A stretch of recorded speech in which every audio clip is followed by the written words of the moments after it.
sebagai sebagai satu orang lama, nombor dua orang yang cukup matang, cukup faham pasal politik, dan yang lebih penting adalah orang-orang yang sepatutnya menjadi orang yang beriman. Kita tak patutlah cakap yang tu. Kita tidak boleh mendalui Allah SWT. Apakah benda yang nak berlaku? Apakah benar dia boleh menuduh bahawa bahawa satu rumah tu berhantu ataupun mengkafir orang? Dia memang dah biasa dah daripada ayat mereka ni juga. Jadi kita sebagai logik, sebagai rakyat biasa kena buka mata dan buka minda tentang statement-statement sebegini. Kita dah tahun 2026, takkan kita masih termakan lagi perkara-perkara macam ni, kan? Jadi sekarang ni pada saya kita tengok dulu apa sebenarnya.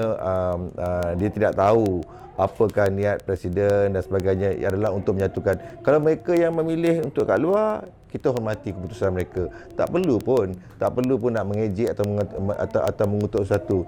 Kita bolehlah, kita cubalah kita pemimpin UMNO ataupun pemimpin Melayu secara amnya, silalah kita berubah sikit perangai kita ni menjadi pemimpin yang suka menegur untuk membina daripada suka mengkritik untuk menghina.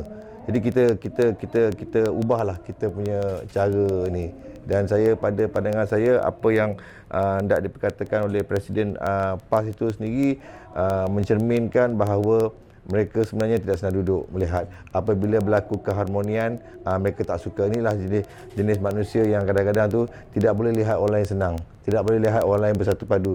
Tapi di luar sana meluahkan orang Islam kena bersatu padu dan sebagainya, orang Melayu kena bersatu padu dan sebagainya. Tapi kita tidak mencerminkan apa yang cuba dilakukan.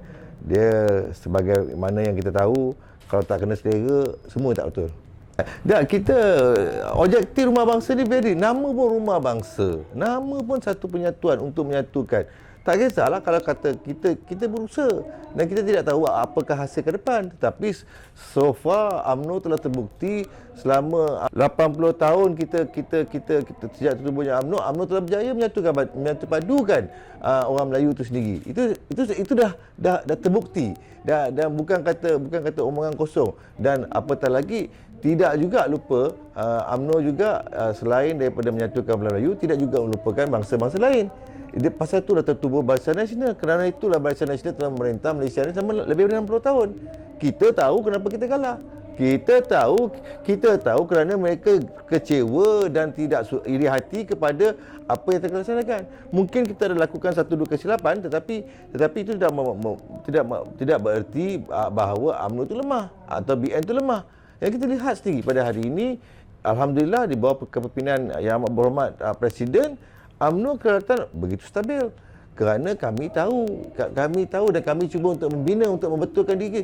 Tidak suka nak menunding jari sana, menunding jari sini. Kita betulkan diri kita supaya kita dapat diterima oleh masyarakat semula.